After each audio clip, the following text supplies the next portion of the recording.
Hi, I'm Eunice, your spiritual midwife and coach, and I help wives find joy in the imperfections of marriage. Did you know when we follow culture's view of marriage, we chase personal happiness and we abandon covenant when things get hard? But what if marriage was never meant to serve our desires? What if it was designed to reflect God's? So, are you viewing marriage through culture's lens or God's lens? Let's start with Genesis 2 and 24. It says, "Therefore, a man shall leave his father and his mother and be joined to his wife, and they shall become one flesh." You see, God created marriage before sin, before society, before opinions. And that means only God has the authority to define its purpose, not culture, not trends, not even your feelings. Marriage is not man made, it's God ordained. And when we let Him define it, we find clarity, strength, and purpose, even in the struggle. So today I want to look at a few competing views of marriage. I want to look at what culture says about marriage and what God says about marriage. The culture teaches that marriage is about personal fulfillment. If you don't make me happy, I'm out. If you don't meet my needs, I'll find someone who will. And when your spouse becomes deficient, meaning they no longer meet your emotional expectations, maybe they don't communicate the way you want, they fall short financially, spiritually, or physically, culture says, well, you're justified in leaving. But here's the truth: everyone is deficient in some way. We all fall short.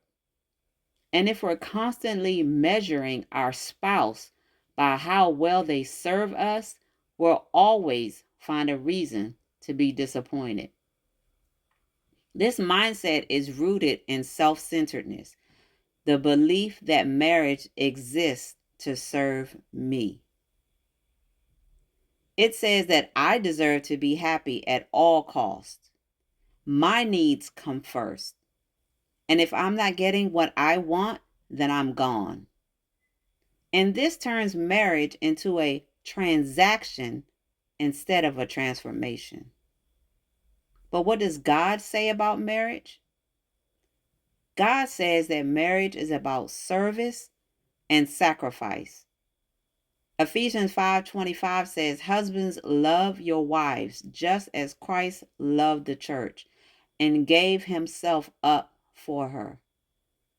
That's not about comfort. That's about covenant. It's not about what you get, but it's about what you give. Marriage is meant to be a place where we learn to love like Jesus.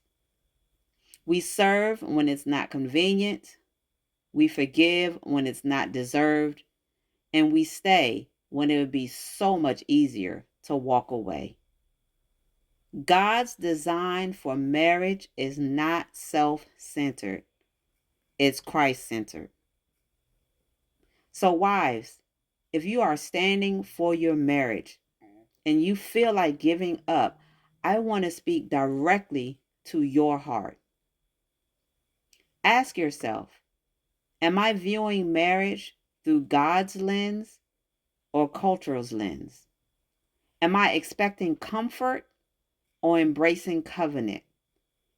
Am I measuring love by what I receive or by how I serve?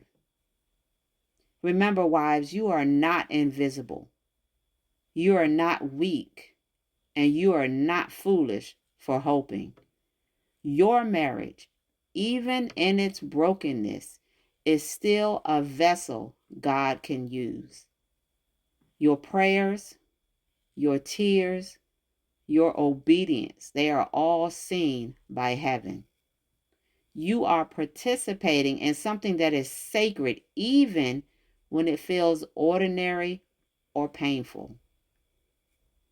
Take a moment, drop a comment below, and tell us one way you are choosing to reflect Christ in your marriage this week.